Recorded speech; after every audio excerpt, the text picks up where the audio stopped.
1, 2, 3, 4, get my shoes and out the door. 5, I'm alive. 6, 7, 8, feeling great. 9, gonna shine, life is good. I'm doing fine. 10, gonna do it right and do it again. Yeah. Hello and welcome to the FM Health Club podcast for another week. It's been a couple of weeks since we spoke to Tom Swales from AMT certification in Toronto. Wade and I spoke. Mike has been gallivanting all over the world, so we'll come to that. We've had great response from that podcast with Tom. Wade, you and I learned quite a deal out of that conversation. It's actually, I think, influenced the way I've started to think about helping people with their injuries. Yep. I'm still trying to digest what he was telling us. It was a good one. I'm sad I missed it. It was a good one. Yeah, very knowledgeable, interesting man. We will try and get him on again, even just to dive deeply into a specific part, I think, and explain it simply. My wife actually listened to that podcast. She was impressed. She said the only problem is you can't go and see him because he's in Canada. He's in Canada. Yeah. Yes, it's a long way. Yeah, from us in Sydney and Adelaide. But anyway, as always, the three of us are back. Wade, the two-time EFM Franchise of the Year, we've heard from him, and Michael Jewson, the most flexible man in EFM. Michael, you are coming from location Tokyo, Japan. Hello, Konnichiwa. everybody. How are you? Ohayou gozaimasu. Sorry? Yes. So I am here over in Japan in Tokyo at the moment. I've spent 7 days here so far, and I've got another 7 days to go. Very interesting place. Loving it at the moment. Yeah, so you've gone over there purely for gym research, haven't you? Not holiday. Yeah, absolutely. Yep. Yes, gym and fitness research. So as much as I'm interested in your holiday, and I'm sure everyone else wants to watch the slideshow, let's dive in. So what we thought we'd do today is you've been kind of very slowly researching some of the fitness trends in Japan in amongst your holiday over there. I thought it'd be great to discuss what Japan does a little differently to Australia. We have different kind of priorities, different contexts of the way we exercise, and then we'll expand it to different areas of the world. I'm very sorry if we generalize. I'll be very prone to it. And if we offend anybody by calling out someone's exercise regime, so be warned, but we won't be doing that. Tell us about Japan. What have you seen exercise-wise in Japan, Mike, that probably is a little bit different to what we do in Australia? Where will I start? There's a lot. There's a fair bit. I mean, Japan is, for one, very known for doing things differently. But yeah, I've got heaps to share. We've been bumming around a bit. We've been to a few different places, and it seems to have a very general, there's that word, general sort of same feeling about the whole thing. It's a very holistic approach over here. So, it's part of everyday life. We're talking things that are very functional rather than, bodybuilding, the weight side of it. There's not a big weights followings over here. There's a lot of body weight work. There's a lot of calisthenic work. And there's a lot of, it's all about longevity and sustainable, healthy life, which, funny enough, is exactly what, exercise should be about. But I have noticed a few small things as well as big things. One of the small things is when you're looking at some of the gyms that you have around the place, there's a lot of it's for, again, longevity, flexibility, functional movement. There is a bit of a trend coming through lately that I've been speaking to a few people about with body weight exercises. So a lot of people used to do that big time. They're still doing that, but they're starting to change that and bring it into more of your pin loaded and your actual resistance work. Now, to say that is really great, but a lot of it over here is not for bodybuilding. It is for aesthetics. That is the number one thing that has been brought up for me is aesthetics. People want to look good. There's a big culture over here for that. But a lot of it also, has been just, it still comes back to that it's holistic. It's a lifestyle. It's something that you want to maintain, and something that you're doing for the right reasons. Maybe aesthetics isn't the right reasons, but for them it is. But it was very interesting chatting to a few people about why they actually have that regime and why they keep it up. Simply because they want a longer life, they want a better life, they want to look good while they live that long. So it's been really interesting. So that's a basic sort of understanding that I've gained. They do things a little bit differently with a lot of it. For example, chatting to a couple of people, they have a very interesting trend over here called the strong girl bars. And this is not just for men to go and look at women. It's not a stripper thing. These bars will literally have these women there that are strong women. They will pour you a drink, but then they'll challenge you to an arm wrestle. Now, if you lose that arm wrestle, you'll get a full-fledged slap to the face. They might challenge you to a push-up test or competition. If you lose that, you'll get a slap to the face. You might get a drink poured over your head. It's all in fun, and it's all consensual, and it's quite entertaining. But it is a very different trend I've never seen anywhere else in the world. How did you go? Did you win the arm wrestle? I actually have not ventured in yet. I do say yet. 7 more and it days. is, just to clarify, it is male and female friendly. So a lot of couples will go there just for the spectacle and the fun of it. Apparently, that's actually quite high on the list for female travelers over here to come and experience that type of thing. But yeah, different, very different. Yeah. I mean, just one that popped into my head. I hope I got this right, but isn't there a theory? I'm hoping that you guys have heard this one, that the Japanese say that you're born with a certain number of heartbeats. And I don't know if you've heard this, and there's a joke that some people use, and I'd be surprised if you haven't heard this, and some people make a joke of like, I don't want to exercise because I don't want to waste my heartbeats. So have you heard that one before? no. I have. You have. I'm glad. Oh, right. Yep. I thought it might have been a dream. Yeah. So I got a calculator out a long time ago before AI, so I had to work a bit harder on the calculator, and I worked it out. All right. So I thought, I don't think this argument holds water, because if you're fitter, you actually have a lower resting heart rate. I'm not going off on a tangent here, am I? Is this okay? So if your resting heart rate, if you don't train, your resting heart rate is going to be around about 72 beats per minute. Okay. If you do a good, strong session, get your heart rate up a few times a week, your resting heart rate is probably going to be more like 60.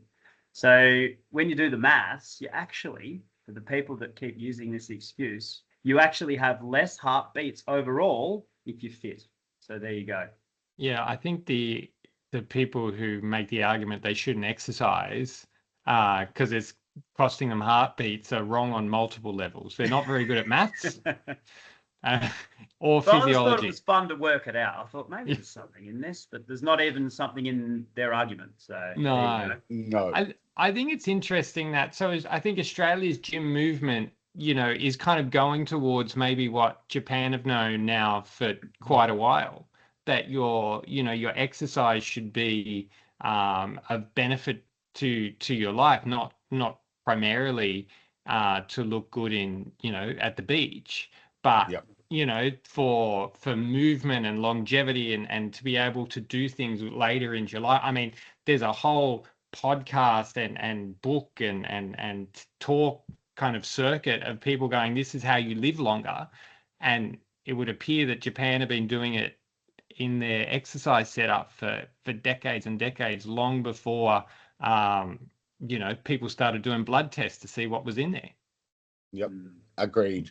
Yeah. I mean, Japan it's got one of the blue zones in the world. So Okinawa is one of the highest centenarian populations. A lot of people in Okinawa that live over 100 years old.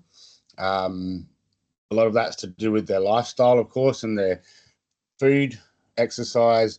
A fair bit of their exercise traditionally has come from very, it's it's a little bit more laid back. It's not so intense. It's not a lot of intense work. That it is changing. I've learned that it is changing a fair bit. I mean, radio Taisō, I believe it's pronounced, has been around for a very long time, and it's basically like a broadcast over the radio that everyone can join in. You do it at home. It's kind of Tai Chi type movement, stretching, calisthenics sort of stuff, and body weight type work that's been going on for years over here. And you know, it's a free broadcast that goes over the radio that it's promoted, it's pushed, and it's utilized. People do it, and that's a great thing. It's kind of, I guess, think of your Oz Fit type thing they used to have on the what was it called? Yeah, aerobics Oz style type sort of situation, but you know, over the radio, and it's utilized. It's really great thing. Yeah, isn't that amazing to have like a cultural thing? Like everyone's going to exercise now. Let's stop school, work. We'll just do half an hour. Everybody around the country can stop if it was broadcast on radio. So no, and it's probably why. I mean, their gym membership rates, looking at statistics, is pretty low. It's only kind of 4 or 5% of their entire population join a gym, and that might be. There are reasons, I think, when you look, and Wade, I know you've got a bunch of stats. In terms of like why people and countries have their gym rates where they are. I mean, if people are crammed into a city, I don't know, like Tokyo where you are is obviously a bit mental in terms of how many people live there. There's not that much real estate to put a gym on every corner like there is in Sydney. So that's right.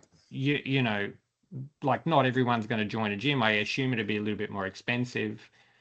What I do know, I think a bit like the rest of the culture, it's quite quiet within their gyms, and it's respectful. There's not the loud EDM music playing in the background. Very correct. Just to add to that, dropping weights. You drop a weight in the gym in Japan, and you are automatically asked to leave. They even have a lot of signs up saying no excess sweating because that's unhygienic. That's harsh. Yeah, another one too that got me big time. No tattoos. A lot of them will not allow tattoos. I mean, tattoos are a big thing over here anyway. But someone like myself would be absolutely denied a gym membership in a lot of places simply because unless I'm going to go in there head to toe covered, it's a respect thing. But it is. You're right. Noise. You would definitely not see a tripod set up in a gym in Japan. It would be you would be out straight away.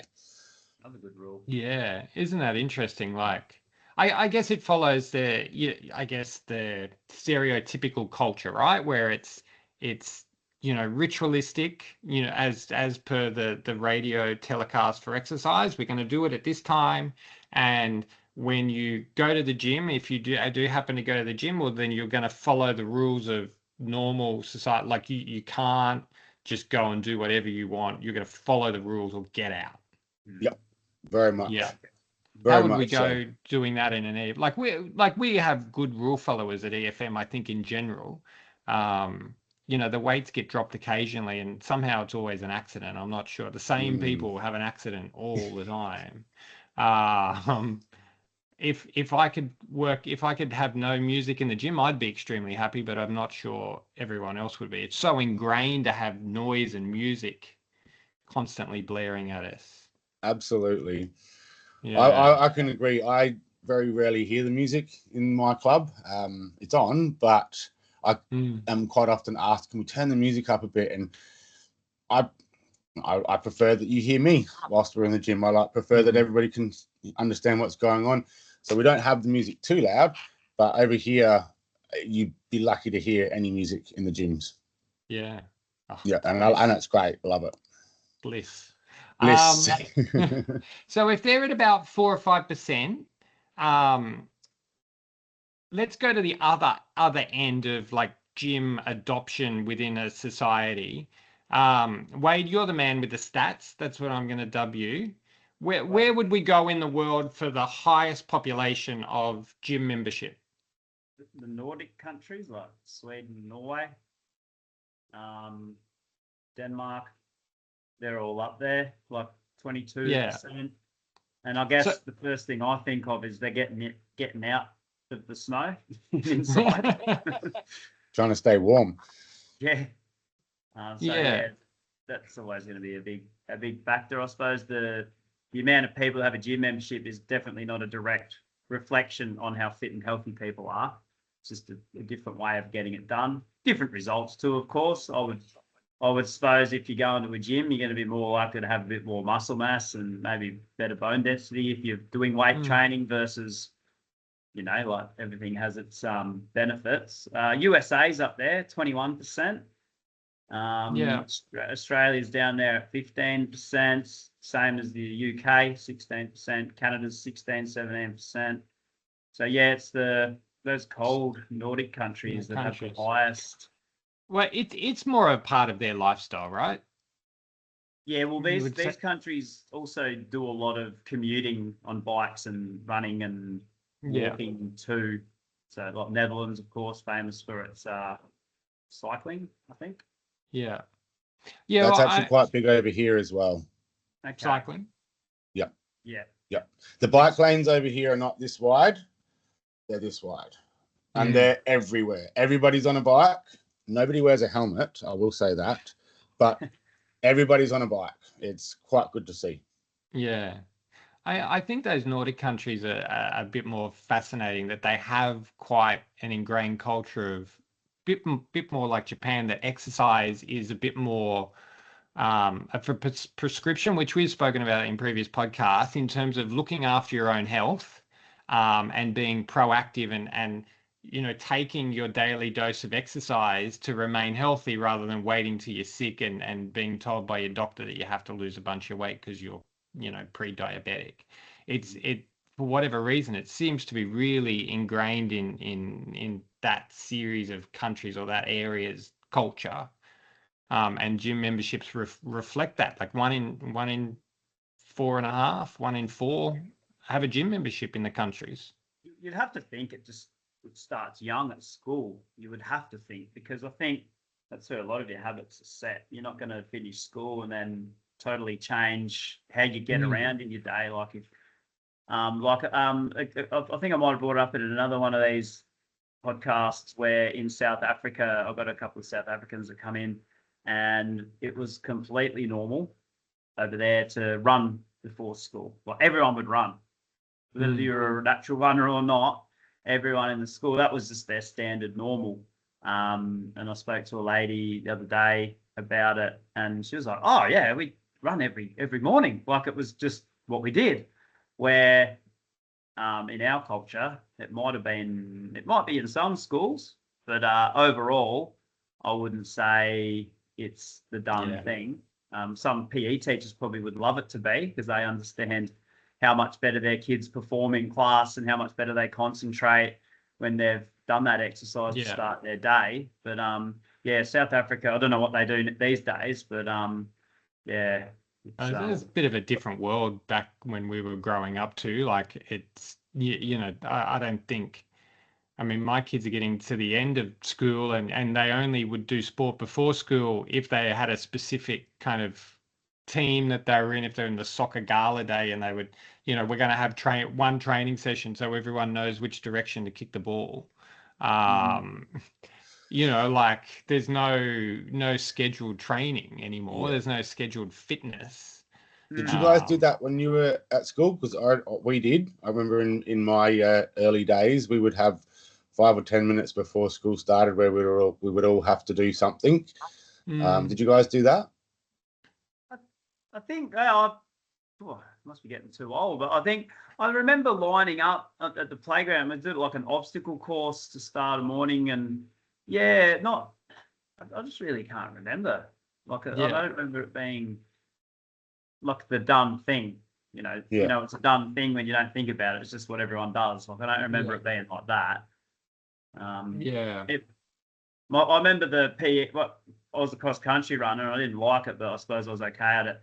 He made me do it, and at the time I didn't like it, but I think I was sort of grateful that he made me do it, because I knew how good it was for me in the end. But and then I think my kids are little, they're starting school, and again, we have basketball training on Monday morning, and that's just for the kids that play basketball. There's no standard, everyone, and it's sort of like you're left behind, I guess, if you don't play sport. Like you're not. Yeah. And I guess you get older, and then you can choose your classes, and you might choose PE. And if you don't choose PE, there's another opportunity to sit still and not move at all. So Yep. yeah, I'd love to see it implemented and not make it competition based. Just make it simple movement. Try and make it enjoyable. Maybe have games, like fun games. But, Well, and it's probably more likely being married to a school teacher knowing that the curriculum's so stuffed full of things they can't, say let's spend half an hour exercising because it's better for the way these kids are going to think. It's more we've got so much crap to do that that there's just no time, particularly high school. Like kids start resisting. I mean, teachers have got that much like load on them to try and fit in everything that they need to teach the kids and have them compliant. It's probably a bit too much, but I guess the other thing I was going to say about their Scandinavian countries, their gyms generally primarily have saunas installed. It's just par for the course. From research, I went there 20 years ago. But yeah, saunas are a massive part. I think they're starting to filter into Australia, like recovery style, like assets within a gym. Yeah. Yeah. God, I would have loved a sauna at my school when I was a kid. That would have been great. I think, I guess in our culture, everyone's so busy and trying to pack so much into their day, probably like the school curriculum. People are probably just trying to put their time into the most beneficial bang for your buck time stuff. And personally, I wouldn't really hold that high on the list of jumping in a sauna. It'd be like lift heavy weights, go fast on the cardio machines, get it done, get on to the next thing. So I guess that's what probably shapes fitness culture a bit too. But I think the idea of the sauna is that, you spend 15 minutes in the sauna and then recover so much better. And then, even so there are places in Sydney, they're popping up all over the sauna ice bath thing. They're hideously expensive and trendy, which I run the opposite direction from trendy stuff. I think that setup is supposed to make recovery, I don't have the statistics on me, but so much better so that tomorrow you go back, can lift heavy again, and off you go. Have you tried Absolutely. it? Do you believe it? I don't believe it, but maybe there is some truth in it. Well, you think about all of the AFL players. That's literally what they'll do to get the recovery happening a lot better. I do love a sauna, and I do love an ice bath. It makes me feel better.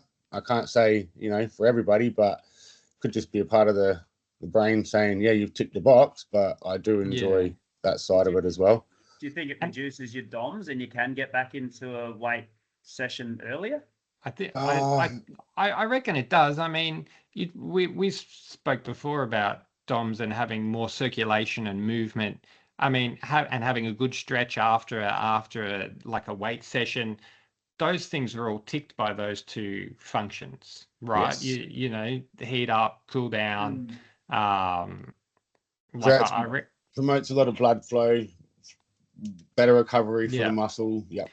And what I like when you look back, when even in the 80s, an AFL team, a rugby league team, soccer team, after a big game, and they're showing them on the news on Monday morning, they're all walking into the surf freezing cold, right? They're all trying to get in there, and all of them are hating, these big blokes, all hating going into the surf.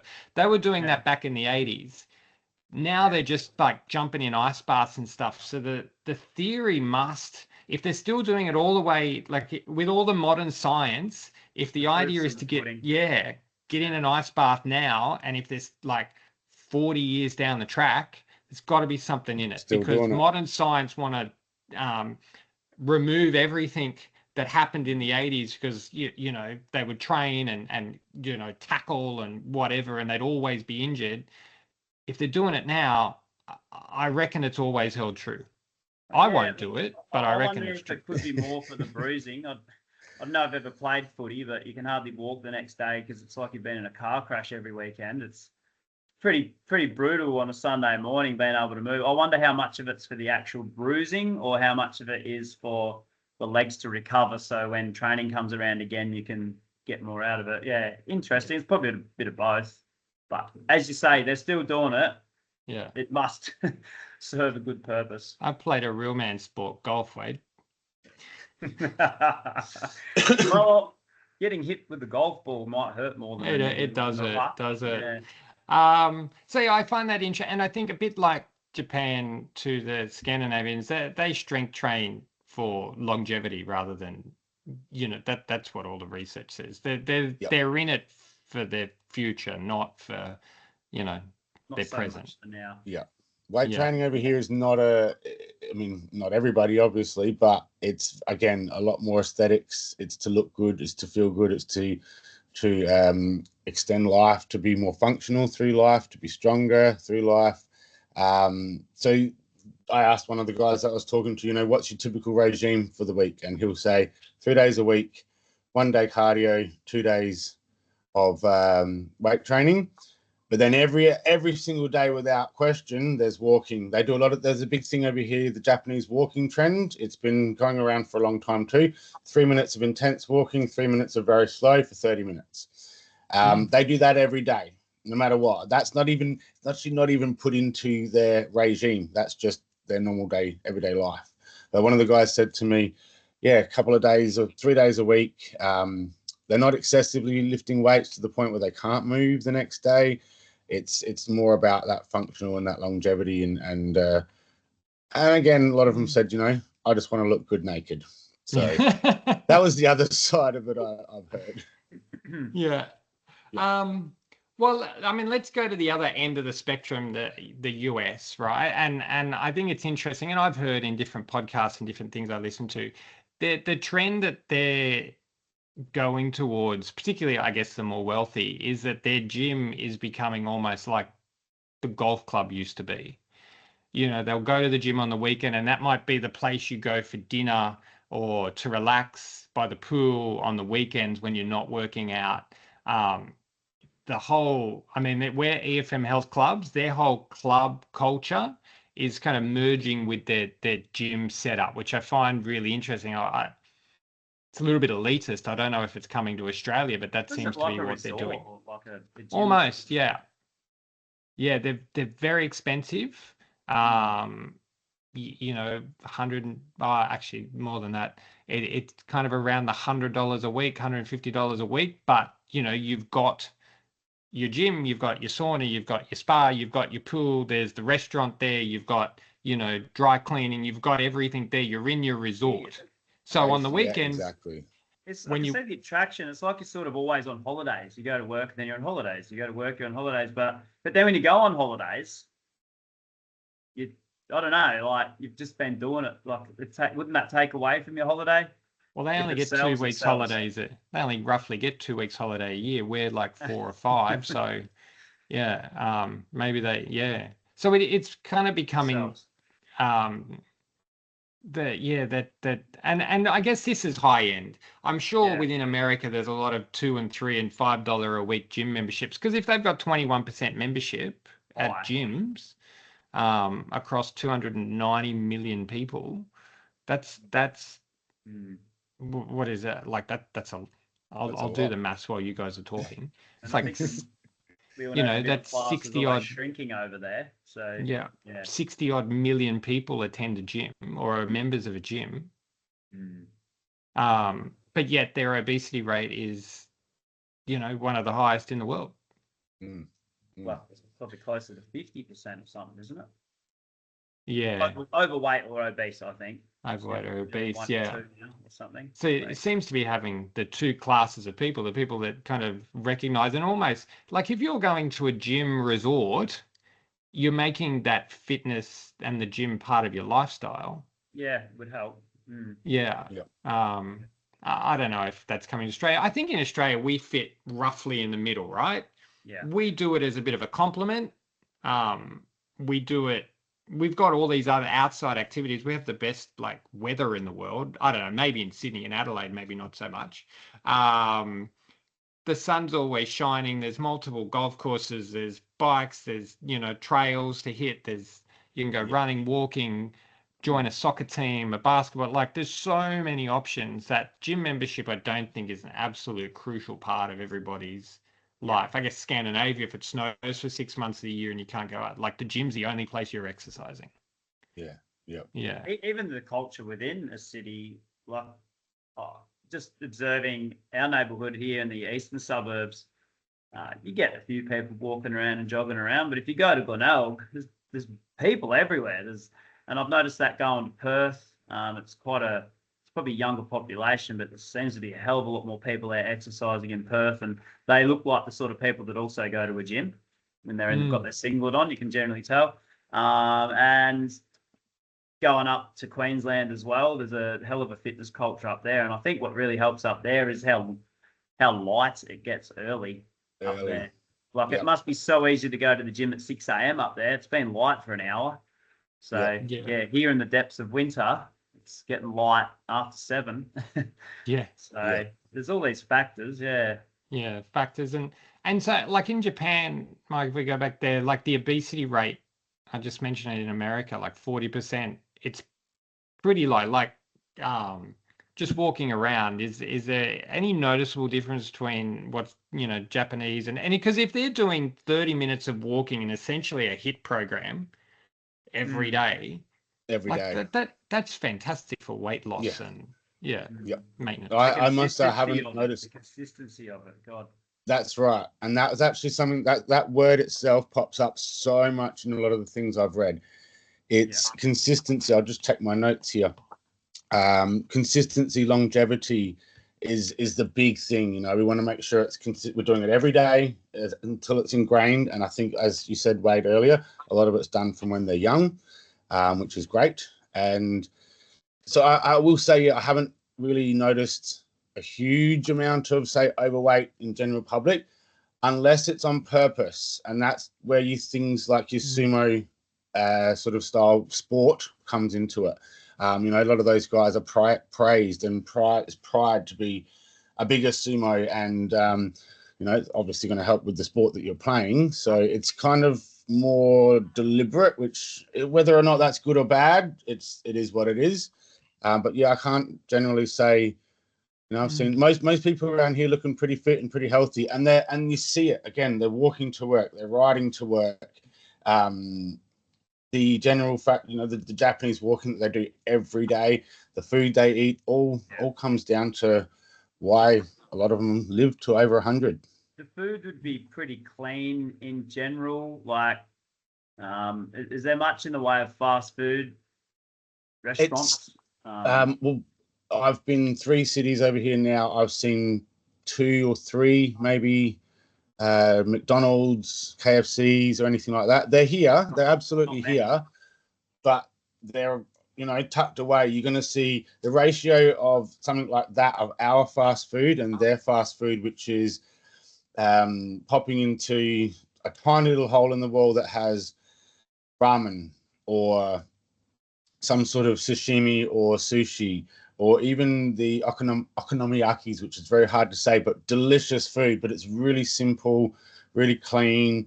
There is a big stigma that, rice is everything over here. And there is, but it's not, you don't get it with everything. You're generally going to ask for that extra on the side. So, and it's small portion sizes of rice as well? Yep. So there's none of this mound of rice. It's a small portion to the side. I mean, I dug this anyway because having worked in kitchens, rice is a huge flavor stealer. So as soon as you make a beautiful curry or something like that and you chuck a whole heap of rice into it, you've lost half your flavor. They will add a bit of rice to whatever they're eating and have it that way. So is it always white rice? Or is it yes, I've not seen any brown rice here so far. I'm sure it's here, but it's always white, but smaller portions. Yeah. So a lot of that is just simply to maintain energy levels. I mean, that's what that's going to do for you if it's done properly. Well, it's probably their carbohydrate intake's probably going to be more likely rice than sugary bread, or Yep. Yeah. Sugary Hygiene, bread, like all I've seen, the only place we've seen that is at your buffet breakfast at your hotels. They'll have 10 different Yeah. types of bread, and there's That's usually a nice. big pile of it sitting there. And if you have a look around, it's usually your foreigners that are eating that. Eating And it's a Western-owned establishment. I would hotel assume. chain. Yeah.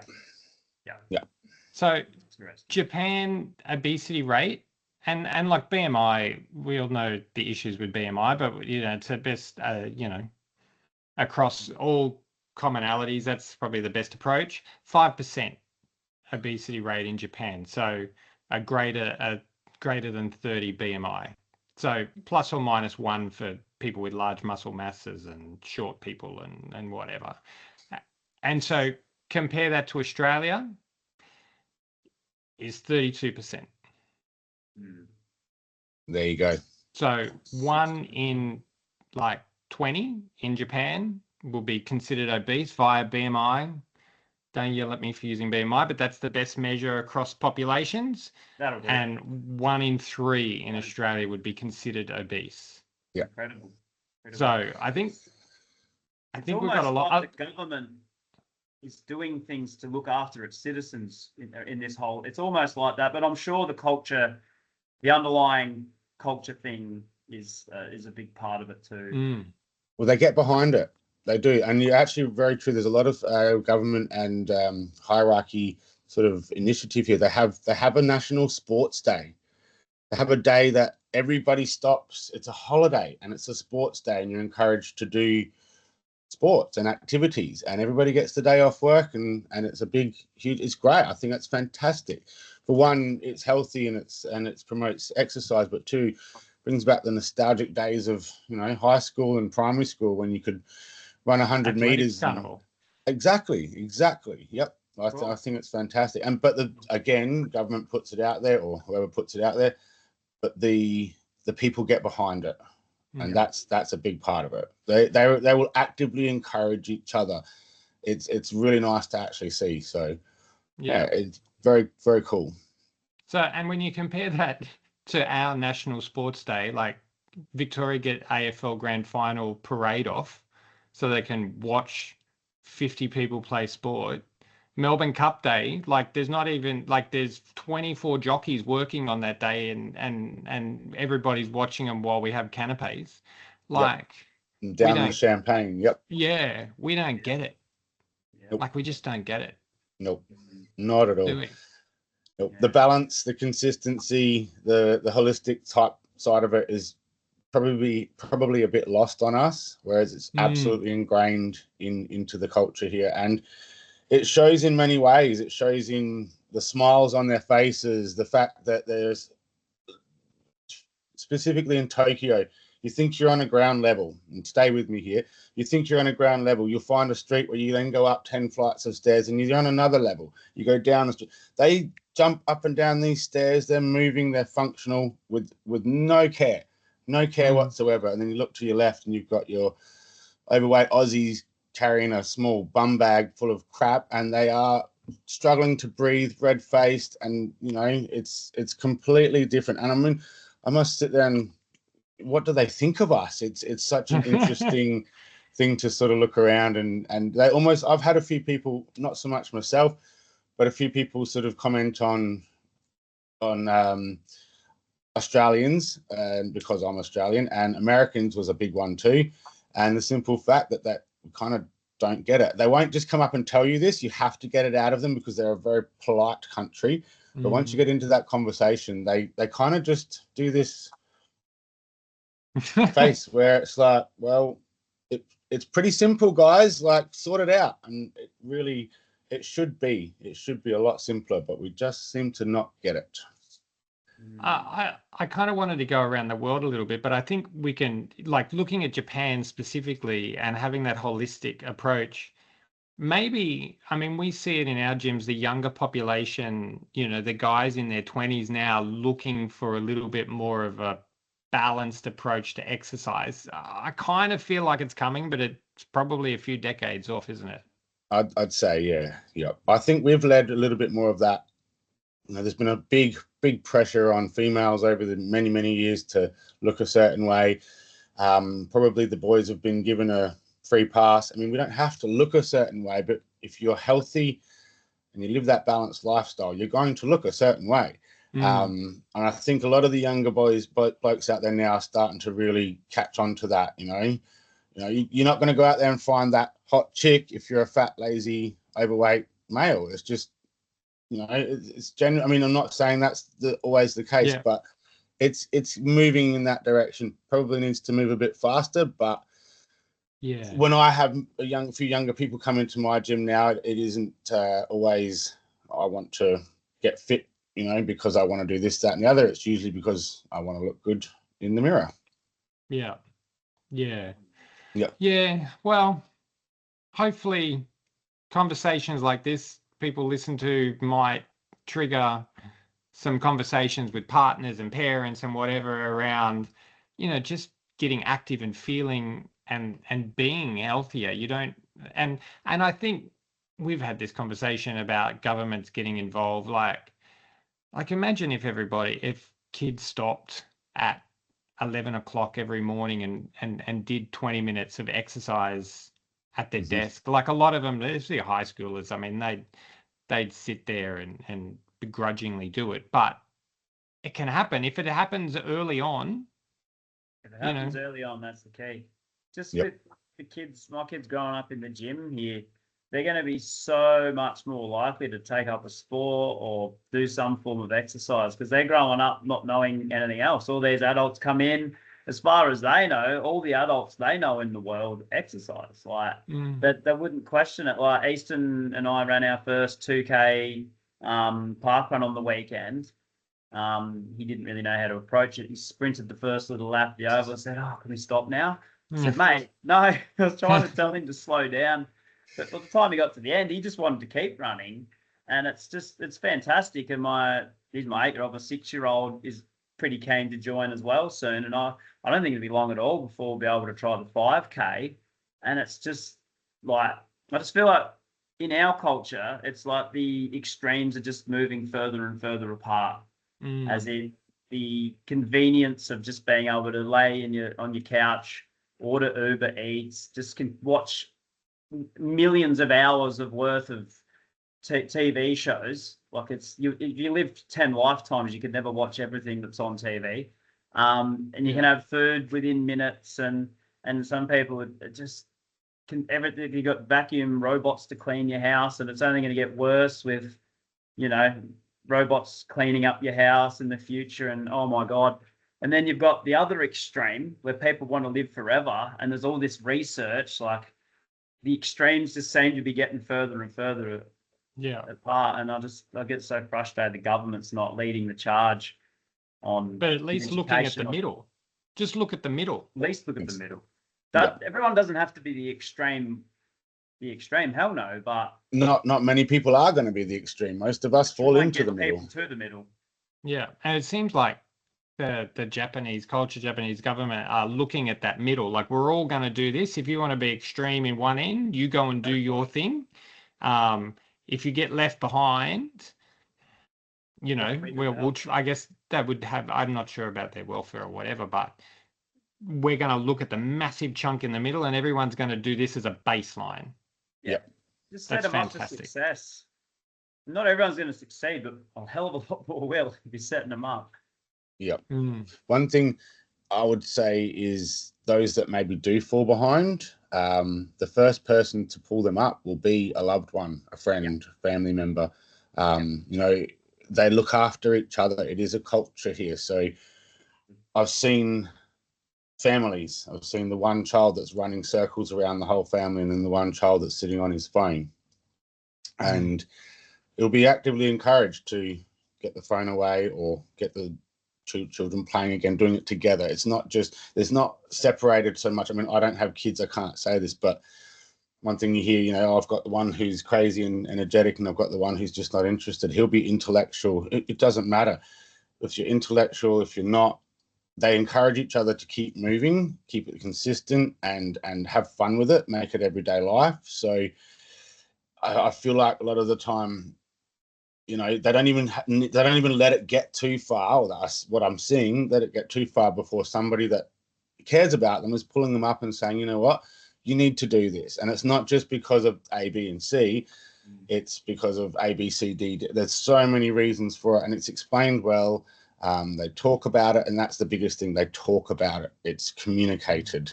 It's not just shunned away. You're not going to get. I don't feel too many would be left behind too easily. I mean, you're going to have to be pretty stubborn to ignore a lot of the signs and a lot of the promotion and the way it's pushed over here. Is what I sort of mean. You become what you're surrounded by, don't you? Really. Yeah. Well, and let's hope we get more surrounded by, groups and community groups and gyms and pushing this, overall healthy lifestyle and even it's peer pressure. Like peer pressure is looked at as a negative thing, but I think this type of peer pressure is a good thing. It's like that PE teacher that went and found me in lunchtime and said, "Why aren't you at cross country training?" Oh, damn it! All right, and then in the end, I thanked him for it. Yeah, agreed. Yeah. Well, I'm glad you travelled to Japan, Mike, on holidays. It gave us good conversation.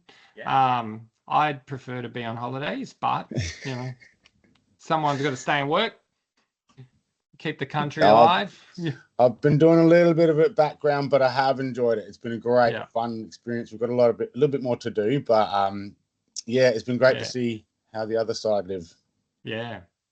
Well, enjoy. Have a great time. We'll be back in a couple of weeks, and you can come from your extra large house rather than your extra small hotel room. Your closet. Yeah.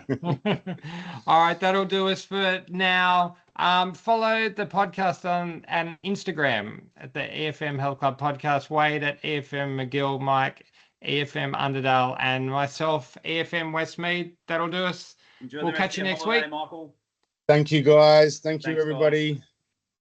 We'll see you back in Australia soon.